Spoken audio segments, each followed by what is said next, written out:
Halo pemirsa, apa kabar? Semoga sehat. Kembali berjumpa dalam VOA Global Report from New York City bersama dengan saya, Randy Wicaksana. Pemirsa, Elon Musk umumkan salah satu perusahaannya berhasil tanamkan chip mikro di otak manusia. Berita ini akan kami rangkum dengan sejumlah berita dunia lainnya dalam segmen Global Highlights. Kapal kargo yang membawa produk merek ternama seperti H&M dan Adidas harus hindari rute Laut Merah. Hal ini sebabkan pengiriman kargo telat hampir 2 bulan dan kerugian hingga $1 juta Amerika Serikat. Pengalihan rute perjalanan ini terjadi sejak 17 Desember lalu karena kelompok Houthi yang mulai menembaki kapal yang melewati kawasan Laut Merah. Kargo ini membawa berbagai barang mulai dari udang segar hingga sepatu sneakers mewah dari Malaysia ke Virginia di Amerika. Para bos perusahaan media sosial Meta, X, Snap, dan Discord dicecar pertanyaan di Kongres Rabu 31 Januari lalu terkait upaya membasmi eksploitasi seksual anak-anak di ranah daring. Senat AS sebut upaya perusahaan teknologi belakangan belum cukup untuk memastikan keamanan anak-anak di dunia maya. Do you know who's sitting behind you? You've got families from across the nation whose children are either severely harmed or gone, and you don't think it's appropriate to talk about steps that you took?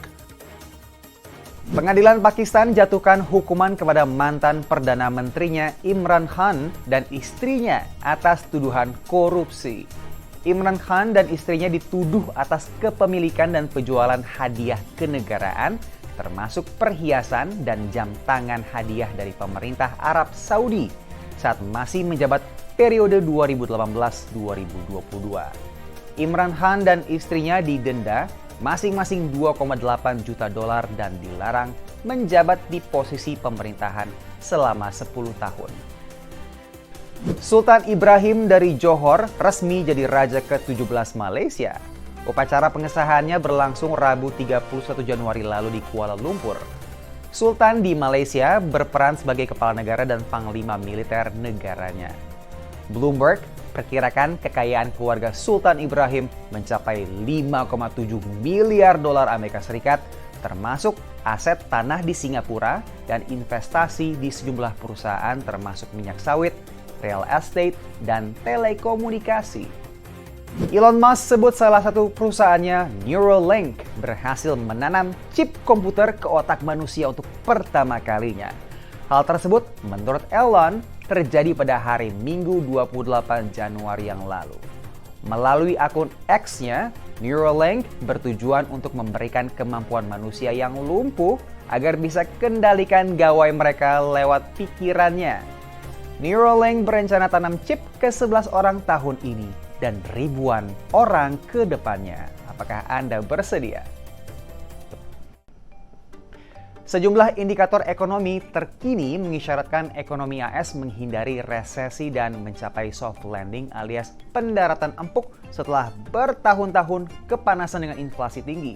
Seperti dugaan banyak pihak, Bank Sentral AS atau Federal Reserve tidak mengubah suku bunga dalam pertemuan pertamanya untuk 2024 pada 30 hingga 31 Januari. Indeks harga pengeluaran konsumsi pribadi atau PCE di Amerika Serikat melemah ke angka 2,6% dibandingkan tahun sebelumnya. Pertama kali indikator laju inflasi ini berada di bawah angka 3% secara tahunan sejak Maret 2021. Inflation has been coming down precipitously during 2023 and is expected to fall further this year. The real economy has been growing at an above-trend pace. It will probably slow down a little bit, but it will be at the trend pace. So that's pretty much the definition of a soft landing for the U.S. economy. That's what Wall Street is expecting. That's what I'm expecting, but of course there are always risks. Jim Bullard dulunya adalah pejabat Bank Sentral AS atau Federal Reserve sebagai Presiden Bank Sentral St. Louis dari 2008 hingga 2023. Menurutnya, risiko lebih banyak datang dari gejolak geopolitik, termasuk konflik di Timur Tengah, apalagi bila meluas. Saat ini pun pemerintah AS hingga PBB mengkhawatirkan dampak serangan kelompok Houthi di Yaman terhadap kapal kargo di Laut Merah yang dikhawatirkan bisa berimbas pada inflasi karena meningkatkan ongkos pengapalan. It could lead other actors around the world to choose to do nefarious things in various ways. So I think there's a lot of risk in that sense. Most of that would probably feed into commodity markets, and you would see risk there and volatility there in pricing. Acuan utama The Fed dalam penentuan suku bunga adalah PCE inti atau Core PCE tanpa menyertakan harga pangan dan energi yang memiliki volatilitas tinggi. Dan saat ini PCE inti berada pada 2,9%, semakin mendekati target Bank Sentral sebesar 2%. Satu lagi data makro yang menguatkan argumen bahwa Amerika Serikat telah mencapai soft landing atau pendaratan empuk adalah data seputar pertumbuhan produk domestik bruto yang pada kuartal keempat dan terakhir 2023 ternyata melebihi ekspektasi ke angka 3,3%. Penguatan dipicu oleh kuatnya pasar tenaga kerja dan belanja konsumen yang tetap bergairah. Fourth quarter GDP was quite surprising. It blew away Atlanta Fed GDP now. It blew away most everyone's expectations. I think the question that remains is, can consumers keep going, right? So they did better in the third quarter. They did better in the second quarter. They've now done better in the fourth quarter. When are their savings going to run out? And is the labor market going to stay really strong? Dengan demikian, pertumbuhan produk domestik bruto AS sepanjang 2023 mencapai 2,5%. Dari Washington DC, Nova Purwadi dan tim VOA.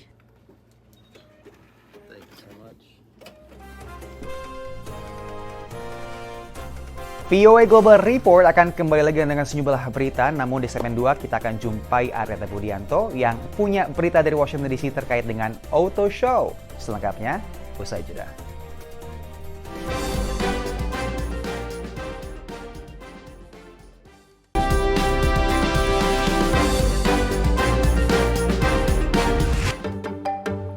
Halo pemirsa, welcome back to VOA Global Report. Kali ini saya Aryatna Budianto di Washington DC menemani Anda di segmen kali ini yang saya akan mengajak Anda untuk berjalan-jalan melihat berbagai aktivitas yang bisa dilakukan selama musim dingin di Amerika Serikat. Nah, untuk di ibu kota Amerika Serikat, Washington DC sendiri, warga dihibur oleh adanya Washington DC Auto Show. Inilah salah satu pameran mobil terbesar di Amerika Serikat yang selalu ditunggu-tunggu pada awal tahun.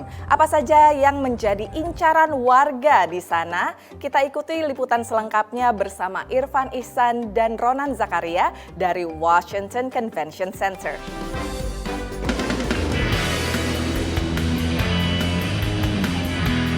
Mulai dari kendaraan klasik hingga mobil dengan teknologi listrik terbaru, ada di sini, Washington DC Auto Show. Walaupun tahun ini ada beberapa produsen mobil yang tidak ikut serta di Washington DC Auto Show, tapi tetap masih merupakan salah satu pameran mobil terbesar di Amerika. Dalam pameran mobil ini, pengunjung bukan hanya dapat melihat mobil-mobil terbaru dari berbagai produsen kendaraan, tapi juga dapat masuk ke dalamnya, bahkan memiliki kesempatan untuk mengendarai mobil listrik dari berbagai merek. Hal ini yang menjadi daya tarik bagi para pengunjung. For someone that's planning to buy, it would be very important because they can actually have hands-on without the salespeople being there, and some of the vehicles you can sit in and test drive and see how it feels. So I think it's important. Market for new cars. In the market, yeah, And this is the best way to look at all of the cars at one time. Yeah, because you get to get inside the cars and touch most of them, and you can really see how roomy they are. But some of the cars that I really wanted to get into, they were locked, and some of them were promos. Only one. Which one? Your Toyota. That one over there.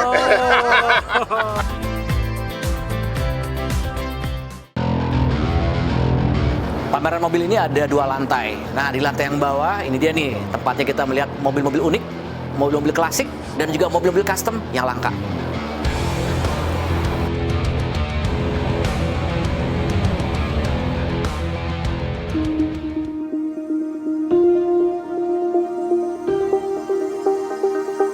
Wah, ini mobilnya Presiden Amerika ke-34 Eisenhower, Eldorado tahun 1953. Yang juga menarik perhatian pengunjung di pameran yang berlangsung selama 10 hari ini adalah mobil listrik seperti Aston Martin terbaru DB12 seharga $300.000 dan Tesla Cybertruck.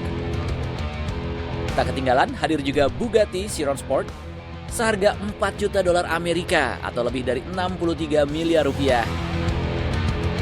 Industri otomotif Amerika terus membaik pasca pandemi COVID-19 dan kelangkaan semikonduktor yang sempat terjadi.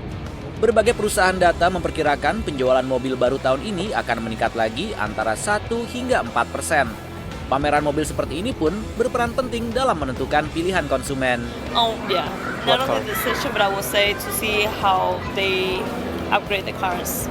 Because like I will give an example for Kia, I do have a 2023. And I wanted to see what was the new upgrade on the 2024, and I saw it's pretty cool. I would say max that I would spend is about $70,000. Dari Washington DC Auto Show, Irfan Isan, Rona Zakaria. Sekarang kita kembali ke studio VOA. Masih seputar aktivitas indoor selama musim dingin di ibu kota Amerika Serikat. Kali ini saya ajak Anda berkunjung ke pameran yang disebut-sebut sebagai pameran paling ambisius oleh Museum Nasional Bangunan di Washington DC. Menampilkan 150 lebih buku anak dari 28 negara di 5 benua yang ditulis dalam 200 tahun terakhir, Building Stories atau membangun cerita merupakan pameran terbaru dan paling ambisius yang pernah ada di Museum Bangunan Nasional di Washington DC. Bisa dinikmati selama 10 tahun ke depan. Well, the National Building Museum, our mission is to inspire curiosity about the world we design and build. And I can't imagine a more joyful, wondrous, on-point way to do that than through the lens of children's books. Buku-buku klasik seperti Winnie the Pooh dan Alice in Wonderland berpadu dengan Harry Potter dan Jumanji, hidup dalam instalasi imersif 3 dimensi. Terlihat bagaimana buku anak mampu mengubah narasi sosial. Think of Pippi Longstocking, a book from Sweden. You know, originally from the 1940s. She's totally self-sufficient, and which is the opposite of the way children are often allowed to live in the world. Kurator sekaligus pakar literatur anak ini menyeleksi setiap buku yang ada. Some of the books are about home itself, some of them are about leaving home, some of them are about not having a home and having to cope with life in that situation. Some are about being forced to leave your home, you know, as a refugee. Di galeri Scale Play, pengunjung diajak merasakan petualangan dari mata seorang anak. Seperti halnya saat dulu kita membaca buku. What we really realize is that children's books at their base are about finding your place in the world and finding your grounding, which is just such a lovely sentiment. But it's also what we're all about here at the National Building Museum. We are not just about these structures, we're about how they impact you. Ilustrator Amerika kelahiran Inggris, David Macaulay, mendedikasikan satu galeri untuk menggambarkan proses membuat buku anak. Contohnya buku tentang arsitektur Romawi ini. That was all in color, and I then threw away the color and thought I should keep it black and white, keep it simple, so that you really appreciate the the richness of the architecture, the details, and so on. Pengunjung bisa menikmati 200-an lebih judul buku di ruang baca.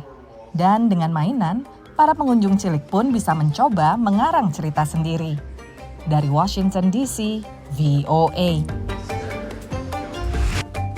Pemirsa, sehabis ini jangan kemana-mana karena Randy Wicaksana di kota New York akan kembali untuk membawakan sejumlah liputan menarik, termasuk belanja barang-barang dari koper-koper yang tidak diklaim di bandara.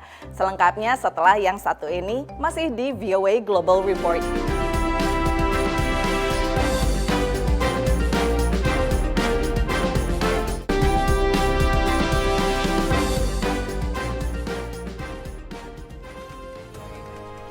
Welcome back to New York City pemirsa, masih dengan Global Report. Kita ke Alabama yang punya sebuah toko yang bekerja sama dengan bandara dan maskapai untuk memproses barang-barang yang ditinggalkan dan tidak diklaim kembali oleh penumpangnya. Ada iPad, perhiasan mahal hingga sepatu yang dijual di sini. Kita simak beritanya berikut ini. Salah satu atraksi utama bagi kota kecil Scottsboro di negara bagian Alabama adalah sebuah toko. Sesuai barang yang dijual, nama toko adalah Unclaimed Baggage, alias bagasi yang tidak diklaim penumpang pesawat. You never know what you're going to find when you come to Unclaimed Baggage. I think it feels a little bit like shopping through someone else's closet. I think the thrill of the hunt is really cool. You know, digging for these treasures. It kind of feels like an archaeological dig, even for our shoppers, and not to mention the deals. We price things usually 30 to 80% off retail value. And so things that you don't find discounted ever, you find discounted here. Diperkirakan sekitar 1 juta orang mengunjungi toko ini setiap tahunnya. Ada yang untuk pertama kalinya, dan yang lain seperti Susan dari Orlando, negara bagian Florida ini adalah pelanggan tetap. Sometime in the 90s, my mother-in-law who lives in Oak Ridge, Tennessee, said there's this really cool place, and you who likes antique jewelry, who likes estate sales, let's go to this place and get some kid clothes. So we came over here and spent about 6 hours. And it was like, oh my gosh, we went home and told everybody in Orlando. Di sini pun Susan menemukan banyak barang berharga. One year I got a Tiffany bracelet, and it was just a little silver bracelet. I was in Seattle, and a lady said, oh my God, you have a retro Tiffany or whatever it was. 2 years later, I come in here and there's 2 Tiffany's just like that, and they're very inexpensive and they're sterling silver. So I get them for my daughter. They're now worth a lot of money, and it was just a neat find. Toko yang didirikan tahun 1970-an ini hanya bisa menjual sekitar sepertiga isi bagasi yang tidak diklaim. Sebagian besar barang disumbangkan ke lembaga amal atau didaur ulang. Items that get lost most are things like books, coats, headphones, water bottles. Oh my goodness, at the water bottles that come through here any given month. And what's really cool is we're only able to sell a little bit of those things, and so we're able to donate those to some amazing charities. It's also interesting to note how many medical items that get lost, like wheelchairs, walkers, canes, crutches. There's no way we could sell those all, and so nor would we want to. So we donate those to some amazing charities. Barang yang dijual di toko ini adalah dari bagasi yang tidak diklaim paling sedikit 90 hari. Kehilangan bagasi saat bepergian mungkin menjadi salah satu hal yang paling ditakutkan oleh para penumpang pesawat. Tapi data dari Departemen Transportasi Amerika Serikat menunjukkan bahwa dalam setahun tak sampai 1% bagasi dalam penerbangan domestik akhirnya hilang. Menurut Unclaimed Baggage, bahkan sekitar 99,5% bagasi selalu bisa dipertemukan kembali dengan pemiliknya. Dari Washington DC, saya Nova Purwadi dan tim VOA. Praise God. I can tell you this. Nah, sekarang kami akan ajak Anda melihat sebuah komunitas di Alaska yang bernama Ionia. Komunitas ini adalah warga asal kota Boston yang sengaja pindah ke sebuah kawasan pinggiran di Alaska dan memutuskan untuk hidup secara komunal. Selamat datang di Ionia, komunitas mandiri di Kasilov, Alaska. Di sini, suasana gotong royong warga begitu terasa. Ionia is like a safe haven that we created 30 years ago. And we had in common trouble thriving and surviving in the modern world as it is. Pada 1987, sejumlah keluarga dari Boston, Massachusetts tidak puas dengan kehidupan perkotaan dan memilih membangun komunitas sendiri. So we created this little village where we could eat simple foods and be involved with nature and learn how to relate more kindly with each other. Mereka pun punya ide nekat, pindah ke Alaska dan membangun wisma, di mana mereka bisa hidup secara gotong royong. We found this land. It wasn't free, but it was $300 down and $300 a month, and we could do that.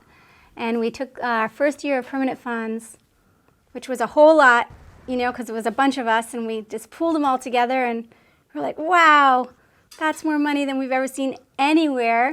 30 tahun kemudian, Ionia sudah berkembang menjadi komunitas berisi hampir 50 orang dari 3 generasi. Sebagai komunitas, mereka menghemat penggunaan energi dan jadi contoh komunitas lestari. Selain itu, komunitas ini membangun lahan pertanian sendiri dan sesekali mencari makanan di alam sekitar. Seperti hari ini, di mana mereka mencari rumput laut di Homer. Namun sebelumnya semua masak dan makan bersama. We gotta feed 15 hungry mouses that's gonna harvest beautiful seaweed.